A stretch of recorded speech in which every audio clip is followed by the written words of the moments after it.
ഈ വീഡിയോയിൽ നമ്മൾ മിഡിൽ ഈസ്റ്റ് തൊട്ടാണ് തുടങ്ങുന്നത്. അതിലാദ്യമേ ഇസ്രായേലിൽ നിർണായകമായിട്ടുള്ള 2-3 തീരുമാനങ്ങൾ നടന്നിട്ടുണ്ട്. അതിൽ വെസ്റ്റ് ബാങ്കിലേക്ക് ആക്രമണം കൊണ്ടുപോകുന്നതിനെ കുറിച്ചുള്ള ഒരു ചർച്ച നടന്നിട്ടുണ്ട്. ഈ ഒരു ഒക്ടോബർ 7 തുടങ്ങിയത് മുതൽ വെസ്റ്റ് ബാങ്കിന്റെ ഉള്ളിൽ ഇസ്രായേൽ ഒരു പരിധി വരെയുള്ള ആക്രമണങ്ങൾ നടത്തിയിട്ടുണ്ട്. എല്ലാം കൺട്രോൾഡ് ആക്ഷൻസ് ആണ് അവിടെ നടത്തിയത് എന്നാണ് പറയുന്നത്. അതിൽ ഏതാണ്ട് വെസ്റ്റ് ബാങ്കിന്റെ ഉള്ളിൽ മാത്രം 165 തീവ്രവാദികളെ വധിച്ചിട്ടുണ്ട്. ഏതാണ്ട് 110 എയർ സ്ട്രൈക്ക് നടത്തിയിട്ടുണ്ട് വെസ്റ്റ് ബാങ്കിന്റെ ഉള്ളിൽ. കൂടുതലായിട്ട് വെസ്റ്റ് ബാങ്കിന്റെ ഉള്ളിലേക്ക് എന്ത് തരത്തിലുള്ള ആക്രമണം നടത്തണം എന്നതിനെ കുറിച്ചുള്ള ഒരു ചർച്ച, ആക്ഷൻ പ്ലാൻ എല്ലാം തയ്യാറാവുന്നുണ്ട്. അടുത്ത നിർണായകമായിട്ടുള്ള ഒരു സംഭവം എന്ന് പറഞ്ഞാൽ ഈ ബന്ദികളെ ചൊല്ലിയുള്ള ഒരു ഡീലാണ് നടക്കുന്നത്. അത് വളരെ ചർച്ച കൂടുതൽ ശക്തമായി മുന്നോട്ട് പോകുന്ന ഒരു അവസ്ഥയാണ് കാണാൻ കഴിയുന്നത്. അതിൽ ഖത്താറിലേക്ക് ഇസ്രായേലിൽ നിന്ന് വീണ്ടും ഒരുപാട് ഗവൺമെന്റ് തലത്തിലുള്ള ഉന്നത തലങ്ങളിലുള്ള ഉദ്യോഗസ്ഥർ ഒരുപാട് പേര് അങ്ങോട്ട് പോകുന്നുണ്ടെന്നുള്ളതാണ്. കാരണം ഇത് ട്രംപ് വരുന്നതിന് മുമ്പ് ഇതൊരു ലാസ്റ്റ് വീക്കാണ്. ഈ ഒരു ലാസ്റ്റ് വീക്കിൽ ഹമാസിന് കൊടുക്കുന്ന ഒരു അവസരമായിട്ടാണ് കരുതുന്നത്. അപ്പൊ ഏത് വിധേനയും ഈ ഒരു ഡീൽ ഒന്ന് ഉറപ്പിക്കുക എന്നുള്ള രീതിയിലാണ് മുന്നോട്ട് പോകുന്നത്. അപ്പം നെതന്യാഹു പറഞ്ഞിരിക്കുന്നത്, നിങ്ങൾ എന്ത് വേണേലും ചെയ്തോ, ഈ ഒരു ബന്ദികളുമായിട്ടുള്ള ഒരു ഡീൽ ഉറപ്പിച്ചു കഴിഞ്ഞാൽ ഗാസയിൽ ഒരുവിധം നമുക്ക് ഒരു യുദ്ധം അവസാനിപ്പിക്കാം. കാരണം ഗാസയിൽ ഇനി അവിടെ അവസാനിപ്പിക്കാനൊന്നുമില്ല, ഗാസ മൊത്തത്തിൽ അവസാനിച്ചു. അതുകൊണ്ട് ഇപ്പൊ അങ്ങനെ ഒരു തീരുമാനം എടുക്കുന്നതിൽ തെറ്റില്ല.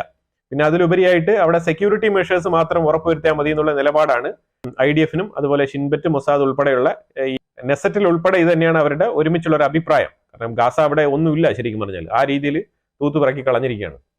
പിന്നെ ഇനി വന്നാൽ തന്നെയും ഈ വീറും വാശിയും കൊണ്ട് ഏതെങ്കിലും 1-2 ആൾക്കാർ ചില റോക്കറ്റുകളൊക്കെ വിട്ടു കഴിഞ്ഞാൽ തന്നെ അതൊക്കെ ഹാൻഡ് മെയ്ഡ് ആയിട്ടുള്ള കാര്യങ്ങളാണ്, അതൊക്കെ കൺട്രോൾ ചെയ്യാൻ പറ്റുന്ന കാര്യങ്ങളാണ്. ഇനി കണ്ണടച്ചിരിക്കുന്ന ഒരു ഏർപ്പാടില്ല, പഴയതുപോലെ ഗാസയെ അങ്ങനെ അഴിച്ചു വിട്ടിട്ടിരിക്കുന്ന ഒരു ഏർപ്പാടില്ല. ഗാസയെ ഫുൾ ടൈം ഇനി മോണിറ്റർ ചെയ്തുകൊണ്ട് അതിന്റെ ചുറ്റാകെ IDF-ന്റെ സോൾജേഴ്സിന്റെ ഹൗസിംഗ് ഫെസിലിറ്റിയുമായിട്ടാണ് ഇനി ഗാസ അവിടെ ഉണ്ടാവാൻ പോകുന്നത്. ഗാസയ്ക്കുള്ളിൽ ഒരു സ്പെഷ്യൽ അഡ്മിനിസ്ട്രേറ്റീവ് ഫോഴ്സിനെ ഏർപ്പാടാക്കാൻ വേണ്ടിയിട്ട് പിന്നെ സൗദി, UAE ഉൾപ്പെടെയുള്ള പല രാജ്യങ്ങളുമായിട്ടുള്ള ചർച്ചകൾ നടക്കുകയാണ്. അതായത് ബന്ദികളെ വിട്ടുകിട്ടുക, ഗാസയിൽ യുദ്ധം നിർത്തുക, ഗാസ റീകൺസ്ട്രക്ഷൻ സ്റ്റാർട്ട് ചെയ്യുക എന്നുള്ളതാണ്. അവിടെ അഡ്മിനിസ്ട്രേഷൻ കൊണ്ടുവരിക, റീകൺസ്ട്രക്ഷൻ വർക്ക് സ്റ്റാർട്ട് ചെയ്യുക എന്നുള്ളതാണ്. അതാണ് ഗാസയ്ക്കുള്ള ഒരു മുന്നോട്ട് പോക്ക്. പക്ഷേ കംപ്ലീറ്റ് ഇസ്രായേലിന്റെ അണ്ടർ കൺട്രോളിലായിരിക്കും. അത് തന്നെയാണ് ഗാസ. അടുത്ത ഫോക്കസ് പോകുന്നത് ശരിക്കും പറഞ്ഞാൽ വെസ്റ്റ് ബാങ്കിന്റെ ഉള്ളിലാണ്. വെസ്റ്റ് ബാങ്കിൽ ചേരിതിരിവ് നടത്തിക്കൊണ്ട് അവിടെ ഈ ജനീം, അതുപോലെ തന്നെ പലസ്തീനിയൻ ജിഹാദ് ഗ്രൂപ്പ്, അതുപോലെ തന്നെ കുറെ ബ്രിഗേഡുകൾ ഉണ്ട് അതിനകത്ത്. അപ്പൊ അതിന് ഹമാസ് അനുകൂലികൾ കുറെ ഉണ്ട് അതിനകത്ത്. ഇവരുടെയൊക്കെ ഒരു കൊളാബറേറ്റീവ് ആയിട്ടുള്ള ഏർപ്പാടാണ് അവിടെ ഉള്ളത്. അപ്പൊ അവരെ കൃത്യമായിട്ട് ടാർഗറ്റഡ് പ്രിസൈസ് അറ്റാക്ക് തന്നെയാണ് അവിടെയും യുദ്ധരീതി. ടാർഗറ്റിനെ വാച്ച് ചെയ്ത് അറ്റാക്ക് ചെയ്ത് കളയുക, അത് തന്നെയാണ് അവരുടെ മെത്തേഡ്. അല്ല വെറുതെ പോയിട്ട് ചുമ്മാ അടിച്ചു തീർക്കുന്ന പരിപാടിയൊന്നുമില്ല. ഇന്നും 3 വീടുകൾ അടിച്ചു തീർത്തിട്ടുണ്ടായിരുന്നു. അപ്പൊ എന്തായാലും അതൊരു സൈഡിൽ നടക്കുമ്പോഴത്തേക്ക് തന്നെ ഇറാന്റെ സൈഡിൽ നിന്ന് വരുന്ന ഒരു വാർത്തയാണ് ഇപ്പൊ പറയാൻ പോകുന്നത്. ഇറാൻ ഒരു അണ്ടർഗ്രൗണ്ട് മിസൈൽ ഫെസിലിറ്റി ഓപ്പൺ ചെയ്ത് വീഡിയോ ഒക്കെ എടുത്ത് ഭയങ്കരമായിട്ട് പബ്ലിഷ് ചെയ്ത് ഇന്നലെ ഇട്ട വീഡിയോയിൽ നമ്മൾ പറഞ്ഞിട്ടുണ്ട്. അത് ഇറാൻ പല രീതിയിലുള്ള മിസൈലുകളുടെ ബിൽ ബോർഡ്, അതുപോലെ ശവപ്പെട്ടി പ്രയോഗം, ഇതുപോലുള്ള പല രീതിയിലുള്ള കാര്യങ്ങളൊക്കെ നടത്തുന്നുണ്ട് അവിടെ. അപ്പൊ ഇതൊന്നും ശരിക്കും പറഞ്ഞാൽ ഇറാൻ എന്താണ് അവർ ഉദ്ദേശിക്കുന്നത് പറഞ്ഞു കഴിഞ്ഞാൽ, അവർ ജനങ്ങളുടെ ഉള്ളിൽ കുറച്ച് വിശ്വസ്തത പിടിച്ചു പറ്റാനും, അത് നമുക്കൊന്നും സംഭവിച്ചിട്ടില്ല, ശരിക്കും പറഞ്ഞാൽ നാണം കെട്ട തോൽവിയാണ് ഏർപ്പെട്ടിരിക്കുന്നത്. അതായത് ഡിഫീറ്റഡ് ആൻഡ് ഡിഫീറ്റഡ് എന്നാണ് എഴുതി വെച്ചത്. മനസ്സിലായോ? വീണ്ടും തോൽപ്പിക്കപ്പെട്ടിരിക്കുന്നതാണ്. സിറിയയിൽ ഇറാൻ ഇൻവെസ്റ്റ് ചെയ്തിരുന്നത് ഏതാണ്ട് $50 ബില്യൺ ആണ്. അത് മൊത്തത്തിൽ നഷ്ടപ്പെട്ടു എന്നുള്ള സങ്കടമൊക്കെ ഇന്നലെ പറഞ്ഞുകൊണ്ടിരുന്നതാണ് ഇറാൻ. അപ്പൊ ആ ഇറാനാണ് ഇന്ന് ഏതാണ്ട് 2007 മുതലേ ഈ ഒരു മിസൈൽ ഫെസിലിറ്റി അവരുടെ പക്കലുണ്ട്, ഇത് പ്രവർത്തിക്കുന്നുണ്ട്, പ്രവർത്തന സജ്ജമാണ്. അപ്പൊ ആ ഒരു മിസൈൽ ഫെസിലിറ്റി എന്ന് പറഞ്ഞാൽ അത് ന്യൂക്ലിയർ ഫെസിലിറ്റി അല്ല, ശരിക്കും പറഞ്ഞാൽ മറ്റുള്ള ബാലിസ്റ്റിക് മിസൈൽ ഇമാതിരിയുള്ള കാര്യങ്ങളൊക്കെ സ്റ്റോർ ചെയ്ത് വെക്കുന്ന ഒരു അണ്ടർഗ്രൗണ്ട്, ഒരു സേഫ്റ്റി ഗുഡൌൺ എന്ന് വേണമെങ്കിൽ പറയാം. ആ രീതിയിൽ ആണ് അത് ഓപ്പൺ ചെയ്ത് വെച്ചിരിക്കുന്നത്. അവിടെ ആയത്തുൽ ഖൊമൈനി അവിടെ അകത്തിരുന്ന് സംസാരിക്കുന്ന രംഗങ്ങളൊക്കെയാണ് അവർ വീഡിയോയിലൊക്കെ എടുത്തിട്ടിരിക്കുന്നത്. അപ്പൊ ഇത് കാസിം സുലൈമാനി ഉണ്ടായിരുന്ന സമയത്ത് തന്നെ, അവരുടെ IRGC-യുടെ കാസിം സുലൈമാനി ഉണ്ടായിരുന്ന സമയത്ത് തന്നെ, സിറിയയുടെ ഒരു മെയിൻ ജനറൽ ബ്രിഗേഡിയർ ആയിരുന്നു കാസിം സുലൈമാനി സിറിയയിൽ. അയാൾ പോയതിനു ശേഷമാണ് സിറിയ കുറച്ചുകൂടി വീക്ക് ആയത്. ആ ഒരു സമയം മുതലേ ഉണ്ടായിരുന്ന ഒരു അണ്ടർഗ്രൗണ്ട് മിസൈൽ ഫെസിലിറ്റിയാണ് ഇറാൻ ഇന്ന് ഓപ്പൺ ചെയ്ത് വീഡിയോ എടുത്ത് കാണിച്ചത്. അപ്പൊ ഇത് ശരിക്കും പറഞ്ഞാൽ ഇസ്രായേലിന് ഒരു കോൾ ഫോർ പോലെയാണ്. അതായത് ഇസ്രായേലിനെ ക്ഷണിക്കുകയാണ്, നമ്മുടെ ഇവിടെ ഒരു അണ്ടർഗ്രൗണ്ട് മിസൈൽ ഫെസിലിറ്റി ഉണ്ട്, നീ സിറിയയിൽ പോയി അടിച്ച് നീ തകർത്തതല്ലേ, ഇതൊന്ന് ചെയ്തു നോക്ക് എന്നുള്ള രീതിയിലുള്ള ഒരു വെല്ലുവിളിയായിട്ടാണ് ഇത് ഇറാൻ എടുത്ത് വെളിയിൽ വിട്ടിരിക്കുന്നത്. വെല്ലുവിളി ചെയ്തിട്ടുണ്ട് അവർ പറഞ്ഞിരിക്കുന്നത് ഇത് വെസ്റ്റിന് ഒരു സൂചനയാണെന്നാണ് പറഞ്ഞിരിക്കുന്നത്. അതുപോലെ ഇസ്ലാമിക് റെജീമിനെതിരെ ആരൊക്കെ വരുന്നുണ്ടോ അവർക്കൊക്കെ ഉള്ള ഒരു മറുപടിയാണെന്നുള്ള രീതിയിലാണ് ഇതൊരു ഓപ്പൺ ചെയ്ത് ഇങ്ങനെ വീഡിയോ എടുത്ത് കാണിച്ചിരിക്കുന്നത്. അപ്പൊ എന്തായാലും ഇതിനുള്ള മറുപടി ഇസ്രായേൽ ഒരു സുപ്രഭാതത്തിൽ കൊടുക്കും.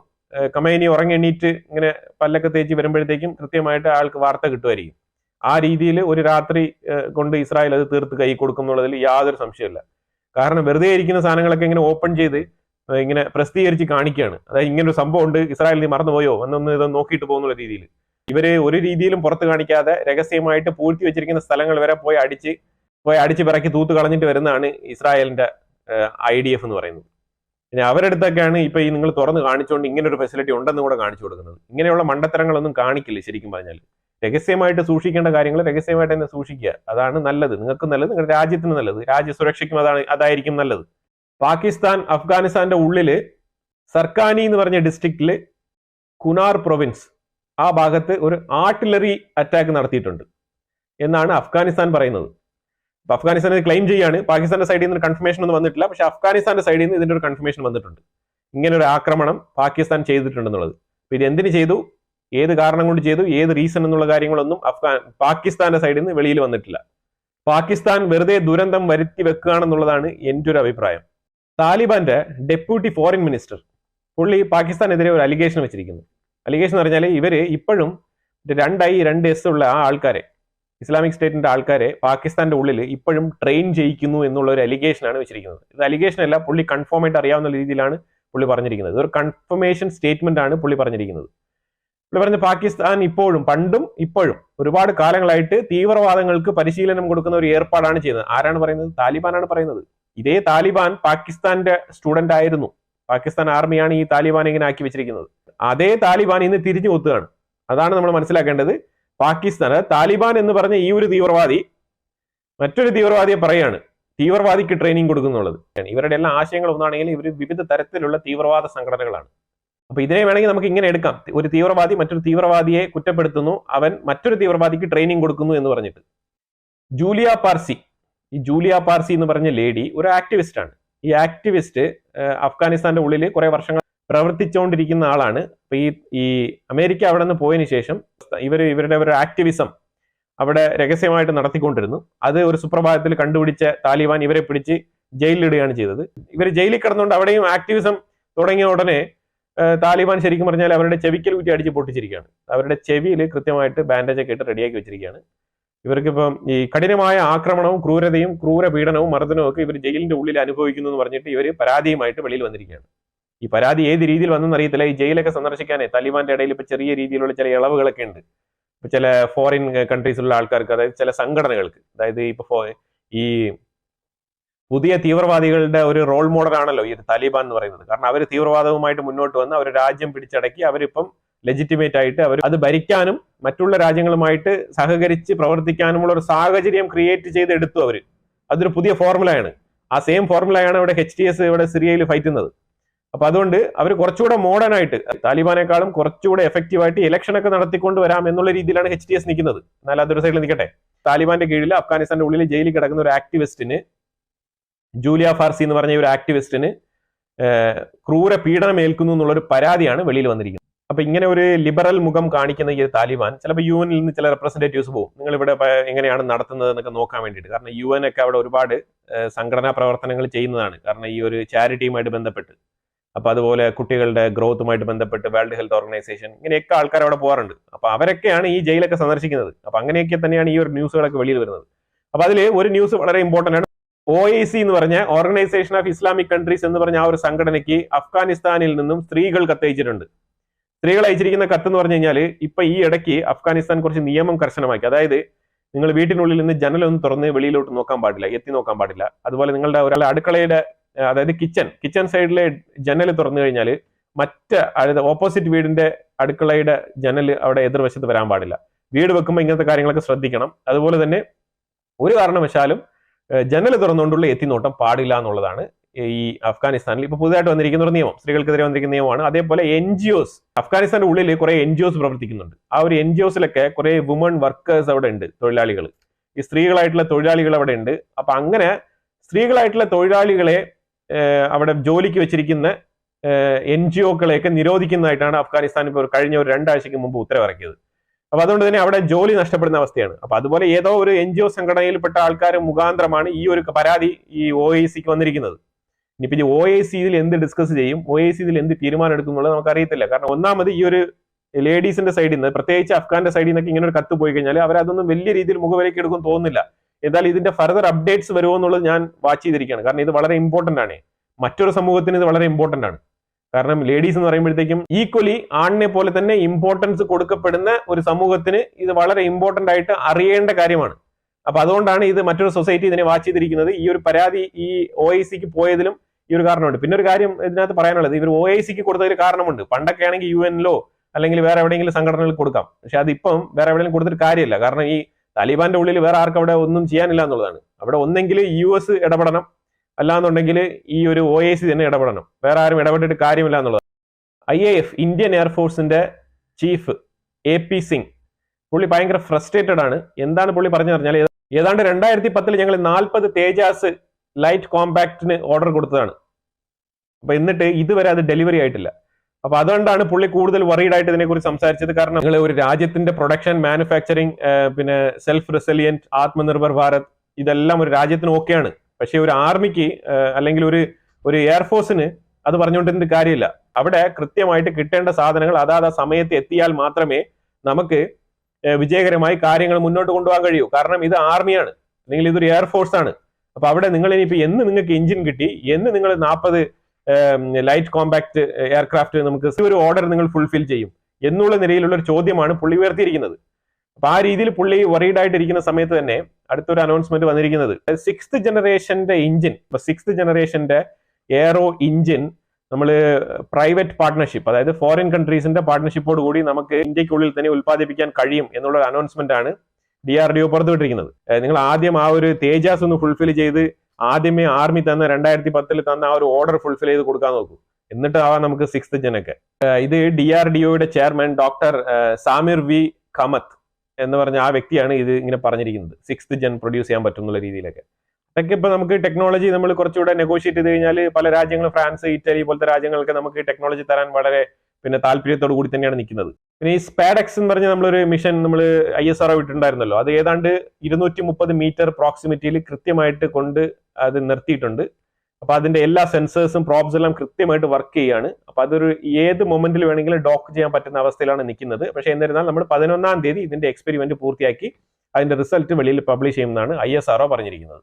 നമ്മൾ ഫ്രാൻസിൽ നിന്നും ഈ റഫേൽ എന്ന് പറഞ്ഞ അതേ ബ്രാൻഡിൽപ്പെട്ട ഒരു 26 ഫൈറ്റർ ജെറ്റുകൾ നമ്മൾ മേടിക്കാൻ വേണ്ടിയിട്ട് ഒരുപാട് നാളായിട്ട് നെഗോഷിയേഷൻ നടക്കുകയാണ്. അപ്പൊ അത് ഏതാണ്ട് പൂർത്തിയായ ഒരു അവസ്ഥയിലാണ് ഉള്ളത്. മാക്രോൺ എന്ന് പറഞ്ഞിരിക്കുന്നത്, പ്രൈം മിനിസ്റ്റർ മോദി ഫെബ്രുവരി 10-11 ദിവസങ്ങളിലായിട്ട് ഫ്രാൻസ് വിസിറ്റ് ചെയ്യുന്നുണ്ട്. ആ മൊമെന്റിൽ ഈ ഒരു ഡീൽ ഒപ്പിടുന്നതായിരിക്കും എന്നാണ് പറഞ്ഞിരിക്കുന്നത്. അപ്പൊ 26 റഫേൽ മറൈൻ ഫൈറ്റർ ജെറ്റുകൾക്ക് നമ്മൾ ഓർഡർ കൺഫേം ആക്കുകയാണ്. ഫ്രാൻസിൽ നിന്നാണ്, അത് റഫേൽ തന്നെയാണ് നമ്മൾ മേടിക്കുന്നത്. ഇതറിയാലോ, ഇത് നമ്മളുടെ എയർക്രാഫ്റ്റ് കാരിയേഴ്സ് ഇല്ലേ, നമ്മളുടെ INS വിക്രാന്ത് പോലത്തെ അതേപോലത്തെ എയർക്രാഫ്റ്റ് കാരിയറുകളിൽ പ്ലേസ് ചെയ്യാൻ വേണ്ടിയിട്ടാണ് ഈ ഒരു 26 റഫേൽ മറൈൻ ഫൈറ്റർ ജെറ്റ് നമ്മൾ മേടിക്കുന്നത്. പിന്നെ ഒരു BSF ജവാൻ കഴിഞ്ഞ 9-ാം തീയതി ഒരു ചെറിയൊരു അപകടം കൺഫ്രണ്ട് ചെയ്തിട്ടുണ്ട്.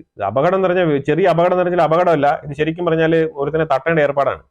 ശരിക്കും പറഞ്ഞാൽ ഒരു കാറ്റിൽ ഈ പശു കന്നുകാലികളെയൊക്കെ വളർത്തുന്ന ഒരുത്തൻ, അവൻ ഈ ബോർഡറിൽ ഫെൻസിങ്ങിന്റെ സൈഡിൽ പോയ സമയത്ത്, ഇത് ബംഗ്ലാദേശ് ഇന്ത്യ ബോർഡറിൽ സംഭവിക്കുന്ന ഒരു വിഷയമാണ്. കുട്ടഡ ബോർഡർ എന്നാണ് പറയുന്നത്. ഈ കുട്ടഡ ബോർഡർ അതിന്റെ അടുത്തായിട്ട് നോർത്ത് 24 പർഗനാസ് എന്ന് പറഞ്ഞ ഒരു സ്ഥലമാണ്. നോർത്ത് 24 പർഗനാസ് എന്ന് പറയുന്നത് അത് വെസ്റ്റ് ബംഗാളിന്റെ ഭാഗത്ത് വരുന്നതാണ്.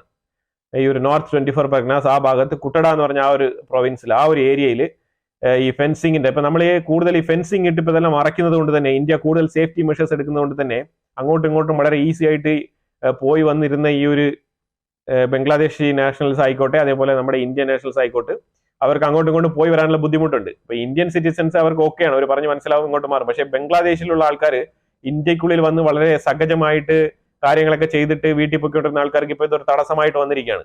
അപ്പൊ അതുകൊണ്ട് ഇവന്മാർ ഫെൻസിങ് ഇട്ടാൽ തന്നെ ഇവന്മാർ എന്തെങ്കിലുമൊക്കെ ഒരു വഴി കുത്തിപ്പൊട്ടിക്കാനുള്ള സാധ്യതയുണ്ട്. ആ രീതിയിലാണ് കാര്യങ്ങൾ പോകുന്നത്. അപ്പൊ അങ്ങനെ ഫെൻസിങ് ഇടാൻ പോയ ഒരു BSF ജവാനെതിരെ ഒരുത്തൻ അവിടെ നിന്ന്, ഈ ഒരു കന്നുകാലി മേയ്ക്കുന്ന ഒരുത്തൻ അവിടെ ഒരു ഷാർപ്പ് എഡ്ജ് ഐറ്റം വെച്ചിട്ട് അറ്റാക്ക് ചെയ്തു എന്നാണ് പറയപ്പെടുന്നത്.